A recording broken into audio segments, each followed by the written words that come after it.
அன்பின் பிதாவே, இந்த காலை வேளைக்கு உமக்கு நன்றி செலுத்துகிறோம். ஆண்டவரே, முழு இருதயத்தோடு ஸ்தோத்திரிக்கிறோம். எங்களுடைய அக்கிரமங்கள் எல்லாம் மன்னித்து நோய்களை எல்லாம் குணமாக்கி எங்களை அழிவுக்கு தப்புவிக்கிற தேவன் நீர் ஆண்டவரே. அப்பா, சங்கீதக்காரன் சொல்லுகிறது போல ஆண்டவரே, நீர் எங்களை குணமாக்குகிற தேவன். ஆண்டவரே, துதிக்கிறோம், ஸ்தோத்தரிக்கிறோம். எங்களுடைய சரீரத்தின் பலவீனங்கள் எல்லாம் இந்த காலை வேளையில எடுத்து போடுங்க ஆண்டவரே. உம்முடைய தழும்புகளால எங்க ஒவ்வொருவரையும் சுகமாக்குங்க அப்பா. இப்பொழுதும் நாங்க தியானிக்கிற வேத வசனத்தை எங்களுக்கு ஆசீர்வாதமாக்கி தாங்க. நேசிக்கிற இயேசு கிறிஸ்துவின் இனிய நாமத்தில் கேட்கிறோம் பிதாவே. யோவான் 2வது அதிகாரம் 12வது வசனம். அதன் பின்பு அவரும் அவருடைய தாயாரும் அவருடைய சகோதரரும் அவருடைய சீஷரும் கப்பர்நகூமுக்கு போய் அங்கே சில நாள் தங்கினார்கள். கானா ஊர்ல இருந்து இப்ப கப்பர்நகூமுக்கு போறாங்க. ரெண்டுமே கலிலியாவில் உள்ள இடங்கள். இந்த கப்பர்நகூம்ன்றது கடற்கரை ஓரத்துல இருக்கிற பட்டணம். கலிலியா கடற்கரையில ஓரத்துல இருக்கிற பட்டணம். அங்க போய் இவங்க தங்கியிருக்காங்க. தாயி, சகோதரர், சீஷர்கள் எல்லாம் கப்பர்நகூம்ல தங்கியிருக்கிறாங்க. பின்பு யூதருடைய பஸ்கா பண்டிகை சமீபமாயிருந்தது. யூதர் கொண்டாடுற பண்டிகை பஸ்கா பண்டிகை. இத குறித்து யாத்திராகமம் 12வது அதிகாரம் 1 இருந்து 28 வரைக்கும் வாசிக்கலாம். எகிப்து தேசத்து அடிமைத்தனத்துல இருந்து விடுதலையாகி வெளியே வந்தப்போ ஆண்டவர் இஸ்ரவேல் மக்களை இந்த மாதிரி இந்த பஸ்கா பண்டிகையை ஆசரிக்கணும் அப்படின்னு சொல்லிட்டு அவங்களுக்கு கற்றுக் கொடுத்தாரு. அது என்ன செய்யணும்ன்றத அந்த யாத்திராகமம் 12வது அதிகாரத்துல சொல்லப்பட்டிருக்கு. அந்த பண்டிகை சமீபமாகியது. அப்பொழுது இயேசு எருசலேமுக்கு போய், அந்த பண்டிகை நாட்கள்ல எல்லாம் தேவாலயத்துக்கு போவாங்க. தேவாலயம் எருசலேம்ல இருந்தது. எருசலேம்ன்றது மலை மேல் இருக்கிற ஒரு பட்டணம். இப்ப கப்பர்நகூம் கடற்கரை ஓரத்துல இருக்கு. இவங்க எருசலேமுக்கு போனோம். அது மலை மேல் இருக்கிற பட்டணத்துக்கு போனோம். தேவாலயத்திலே ஆடுகள், மாடுகள், புறாக்கள் ஆகிய இவைகளை விற்கிறவர்களையும் காசுக்காரர் உட்கார்ந்திருக்கிறதையும் கண்டு. இப்ப எருசலேம் தேவாலயத்துக்கு போறாங்க. அங்கு ஆடு, மாடு, புறா இதெல்லாம் விற்கிறாங்க. ஏன்னா பலி செலுத்துறதுக்காக அவங்கவுங்க இடத்துல இருந்து ரொம்ப தூரம் இவங்க தேவாலயத்துக்கு வரணும். தேவாலயத்துல பலி செலுத்துறதுக்கான ஆடு, மாடு, புறா இதெல்லாம் அவங்க கையில கொண்டு வராம அதுக்குரிய பணத்தை கொண்டு ஆலயத்துல வாங்குவாங்க. அப்ப ஆலயத்துல ஆடு, மாடு, புறா இதெல்லாம் விக்கிற கூட்டம் நிறைஞ்சு போயிருச்சு. காசுக்காரர், அந்த வித்த காசை வாங்கி போடுற காசுக்காரர் அங்க உட்கார்ந்து இருக்காங்க. உடனே இத பார்த்த உடனே கயிற்றினால் ஒரு சவுக்கை உண்டு பண்ணி அவர்கள் யாவரையும் ஆடு மாடுகளையும் தேவாலயத்துக்கு புறம்பே துரத்தி விட்டு, முதல்ல ஆலயத்துல ஒரு சுத்திகரிப்பை ஏற்படுத்துறாங்க. சவுக்க உண்டு பண்ணி அவங்களை எல்லாம் துரத்தி விடுறாங்க. ஆலயத்துக்கு புறம்பாக்கி காசுக்காரருடைய காசுகளை கொட்டி, அவங்க வச்சிருந்த காசை இதெல்லாம் கொட்டி விட்டாரு. கொட்டி விட்டு பலகைகளை கவிழ்த்து போட்டு, அங்க இருந்த பலகையெல்லாம் கவிழ்த்து போட்டு புறா விற்கிறவர்களை நோக்கி, இவைகளை இவ்விடத்திலிருந்து எடுத்துக்கொண்டு போங்கள். ஆடு மாடை துரத்தி விட்டாரு. ஆனா புறா என்ன சொல்றாரு, இதை எடுத்துக்கிட்டு போங்க அப்படின்னு புறா விற்கிறவங்களை பார்த்து சொல்றார். என் பிதாவின் வீட்டை வியாபார வீடு ஆக்காதிருங்கள் என்றார். பிதாவோட வீடு தேவாலயம், தேவன் வாசம் பண்ணுகிற இடம். அதுல நீங்க வியாபார வீடை போல ஆக்கிட்டீங்களே அப்படின்னு சொல்றார். ஏசாயா 56வது அதிகாரம் 7வது வசனத்துல என்ன சொல்லியிருக்குன்னா, என்னுடைய வீடு சகல ஜனத்திற்கும் ஜப வீடு எனப்படும் அப்படின்னு சொல்லியிருக்கு. ஜபம் பண்றதுக்கு தான் தேவாலயத்துக்கு வரணும். ஆனா இவங்க வியாபாரம் பண்ணுகிற ஸ்தலமா மாத்திட்டாங்க. அதனாலதான் ஆண்டவர் கோபத்தோடு இத சுத்திகரிப்ப செய்யறார். என் பிதாவோட வீட்டை இப்படி வியாபார வீடு ஆக்கிட்டீங்களே அப்படின்னு வேதனைப்படுறத பாக்குறோம். அப்பொழுது உம்முடைய வீட்டை குறித்து உண்டான பக்தி வைராக்கியம் என்னை பட்சித்தது என்று எழுதியிருக்கிறதை அவருடைய சீஷர்கள் நினைவு கூர்ந்தார்கள். உடனே சீஷர்களுக்கு ஞாபகம் வந்தது சங்கீதம் 69:9 அந்த வசனம்தான் அவங்களுக்கு ஞாபகம் வந்தது. இவர் செய்யற இந்த இயேசு கிறிஸ்து இந்த தேவாலயத்தை சுத்திகரிக்கும் போது சங்கீதம் 69:9 உம்முடைய வீட்டை குறித்து உண்டான பக்தி வைராக்கியம் என்னை பட்சித்தது அப்படின்னு சொல்லிட்டு அங்க எழுதப்பட்ட வசனம் சீஷர்களுக்கு ஞாபகம் வருது.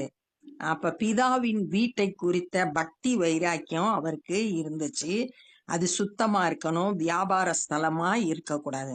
நம்மளும் கூட ஆலயத்தை குறித்த பக்தி வைராக்கியம் நமக்கும் இருக்கணும்.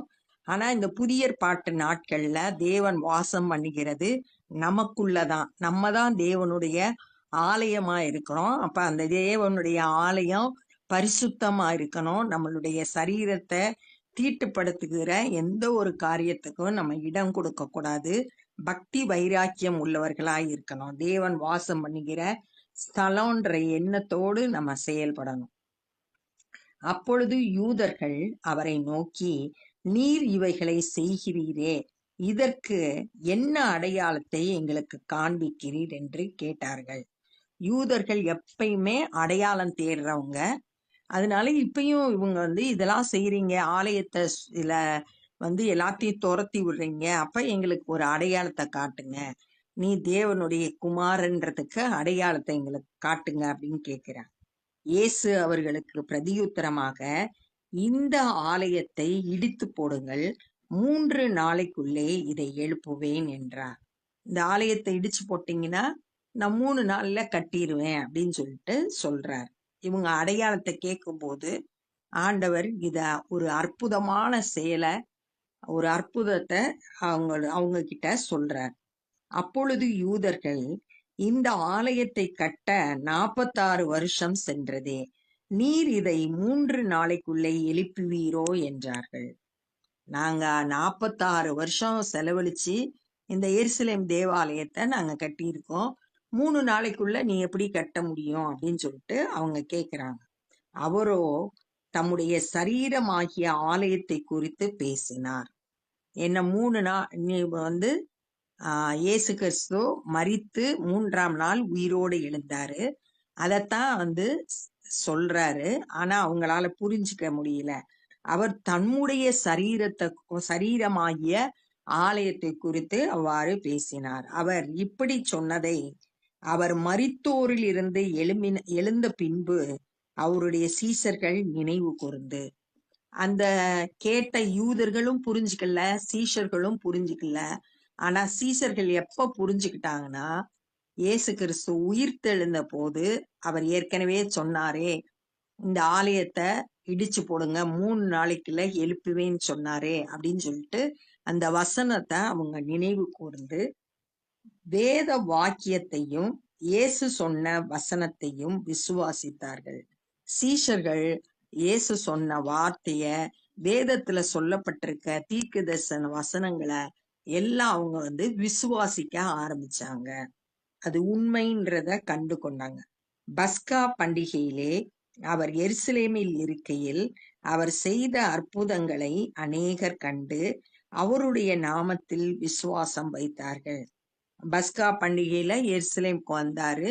அந்த எருசலேம் பட்டணத்துல நிறைய அற்புதங்களை செய்தாரு. அதை பார்த்த அநேகர் அவர் மேல, அவருடைய நாமத்தின் மேல விசுவாசம் வைத்தார்கள். அற்புதத்தை பார்த்தப்ப அவங்களுக்குள்ள விசுவாசம் வந்தது. இவர் தேவனுடைய குமாரன் அப்படின்றத விசுவாசித்தாங்க. அப்படி இருந்தும் இயேசு எல்லாரையும் அறிந்திருந்தபடியால் அவர்களை நம்பி இணங்கவில்லை. ஏசப்பாக்கு எல்லாரையும் நல்லா தெரியும், நம்ம உள்ளத்துல என்ன நினைக்கிறோம். சங்கீதம் 139 சொல்லியிருக்கு, என் நினைவுகளையும் அவர் தூரத்திலிருந்து அறிந்திருக்கிறார். அவருக்கு மறைவானது ஒண்ணும் இல்லை. அவர் தேவனுடைய குமாரன். அவர் அனைத்தையும் அறிந்திருக்கிறாரு. அதனால எல்லாரையும் அறிந்திருக்கிறதுனால எல்லாரையும் நம்பி அவங்கள இணங்கவில்லை அப்படின்னு சொல்லியிருக்கு. மனுஷருக்குள்ள இருப்பதை அவர் அறிந்திருந்தபடியால், ஒரு மனுஷனுக்குள்ள என்ன இருக்குன்றத இன்னொரு மனுஷனால அறிந்து கொள்ள முடியாது. ஆனா இவர் தேவனுடைய தேவனாய் இருக்கிறதுனால மனுஷனுக்குள்ள இருக்கிறதையும் அவர் அறிந்திருக்கிறபடினால் மனுஷரை குறித்து ஒருவரும் அவருக்கு சாட்சி கொடுக்க வேண்டியதாய் இருக்கவில்லை. அவருக்கு எல்லாம் தெரியும். அதனால யாரும் இவங்க இப்படிப்பட்டவங்க அப்படின்னு சொல்லிட்டு சாட்சி கொடுக்க வேண்டியது தேவையில்லை. நம்ம ஏற்கனவே யோவான் 1ஆவது அதிகாரத்துல நாத்தான்வேலை குறிச்சு பார்த்தோம். நீ அத்தி மரத்தின் கீழ் இருந்த போதே நான் உன்னை அறிந்திருக்கிறேன், அப்படி உன்னை கண்டேன் அப்படின்னு இயேசு கிறிஸ்து சொன்னதை பார்த்தோம். அதே மாதிரி சமாரிய ஸ்திரியோட அந்தரங்க வாழ்க்கை எப்படிப்பட்டது அப்படின்னு சொல்லிட்டு யோவான் 4ஆவது அதிகாரத்துல வெளிப்படுத்தி காட்டுறத பாக்குறோம். அப்ப இயேசு கிறிஸ்துவுக்கு மறைவானது ஒன்றும் இல்லை, எல்லாவற்றையும் அறிந்திருக்கிறார். அதனால எல்லாம் அவருக்கு தெரியுறதுனால யாரும் அவர்கிட்ட போய் இவங்க இப்படி அப்படின்னு சாட்சி கொடுக்க வேண்டிய தேவையில்லை. அவர் தேவனுடைய குமாரன் அப்படின்றத பாக்குறோம். அப்ப இந்த நாள்ல என்ன கற்றுக்கொண்டோம் அப்படின்னா, எருசலேம்ல இருந்து பஸ்கா பண்டிகை கொண்டாடுறதுக்காக இயேசு கிறிஸ்து இது கப்பர்நகூம்ல இருந்து எருசலேமுக்கு போனாரு. எருசலேம்ல தேவாலயம் இருந்தது. அங்க போகும்போது தேவாலயத்துல ஆடு, மாடு, புறா விக்கிறவங்க இருந்தாங்க. ஒரு கயிற்றுல ஒரு சவுக்கு பண்ணி அவங்களெல்லாம் துரத்தி விட்டு, காசுகளை எல்லாம் கொட்டி விட்டு, பலகையெல்லாம் கவிழ்த்து போட்டு, புறா விற்கிற பார்த்து இந்த புறாவெல்லாம் எடுத்து கொண்டு போங்க, இது என்னுடைய பிதாவோட வீடு, அதை வியாபார ஸ்தலமா ஆக்காதீங்க அப்படின்னு சொல்லிட்டு சொன்னாரு. அப்பதான் சீஷர்கள் அறிந்து கொண்டாங்க அவர் பிதாவோட வீட்டை குறித்து பக்தி வைராக்கியமா செயல்பட்டார். அந்த வசனம் சங்கீதம் 69:9 படி அவர் செயல்பட்டார்ன்றத அறிந்து கொண்டாங்க. யூதர்கள் அடையாளம் கேட்டப்ப இந்த ஆலயத்தை இடிச்சு போடுங்க, 3 நாளைக்குள்ள கட்டுறேன் அப்படின்னு சொன்னாரு. ஆனா அதனோட அர்த்தம் அவங்களுக்கு புரியல, சீஷர்களுக்கும் புரியல. இயேசு கிறிஸ்து உயிர்த்தெழுந்த போதுதான் சீஷர்கள் புரிந்து கொண்டாங்க. 3 நாளில் இயேசு கிறிஸ்து உயிரோடு எழுந்தார். தன்னுடைய சரீரத்தை குறித்து தான் அவர் பேசினார்ன்றத அறிந்து கொண்டாங்க. அதுக்கப்புறம் சீஷர்கள் வேத வாக்கியங்களையும் இயேசு கிறிஸ்து சொன்னதையும் விசுவாசிக்க ஆரம்பிச்சாங்க. எருசலேம்ல இயேசு கிறிஸ்து நிறைய அற்புதங்களை செய்தனால அதை பார்த்து அநேகர் விசுவாசித்தாங்க. ஆனா மனுஷனுக்குள்ள இருக்கிறத இயேசு கிறிஸ்து நன்கு அறிந்ததுனால மனுஷரை குறித்து யாரும் அவர்கிட்ட சாட்சி சொல்ல வேண்டியதில்ல, அவங்கள நம்பி அவர் இணங்கவில்லை அப்படின்றத இந்த நாள்ல நம்ம தியானிச்சோம். இப்ப நம்ம ஜெபம் பண்ண போறோம். அன்பின் பிதாவே, இந்த நாள்ல கூட நாங்க வேதத்தை தியானிக்க நீங்க கொடுத்த கிருபைக்கு உமக்கு நன்றி செலுத்துகிறோம்.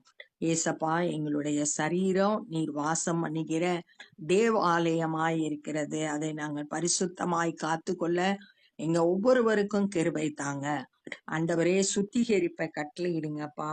ஆண்டவரே, உம்முடைய வேத வசனங்களை நாங்க வாசித்து தியானித்து அதன்படி ஒவ்வொரு நாளும் நடக்க எங்களுக்கு கிருபை செய்யுங்க. நீங்க உள்ள இருக்கிறதை கூட அறிந்திருக்கிறீர் என்பதை நாங்கள் விசுவாசிக்கிறோம். உமக்கு முன்பாக நாங்க எப்பொழுதும் ஆண்டவரே பரிசுத்தம் உள்ளவர்களாய், நீதி உள்ளவர்களாய் காணப்பட, குற்றமற்றவர்களாய் காணப்பட எங்களுக்கு உதவி செய்யுங்கப்பா. ஆண்டவரே, இந்த நாள்ல சுவிசேஷ பணியை செய்கிற ஒவ்வொருவரையும் உடைய கரத்தில் எடுத்து பயன்படுத்துங்க. அநேகர் உம்மை விசுவாசிக்க கிருபை தாரும், ரட்சிப்பை பெற்றுக்கொள்ள உதவி செய்யுங்க. ஆண்டவரே, இந்த நாள்ல கூட உம்முடைய பணியை நாங்கள் செய்ய எங்களுக்கு கிருபை தாரும். எல்லா துதி கன மகிமையும் மக்கே செலுத்துகிறோம். நேசிக்கிற இயேசு கிறிஸ்துவின் இனிய நாமத்தில் கேட்கிறோம் பிதாவே, ஆமேன். என் ஆத்துமாவே கர்த்தரை ஸ்தோத்திரி, என் முழு உலகமே பரிசுத்த நாமத்தை ஸ்தோத்திரி. என் ஆத்துமாவே கர்த்தரை ஸ்தோத்திரி, கர்த்தர் செய்த சகல உபகாரங்களை மறவாதே. ஆமேன். God bless you.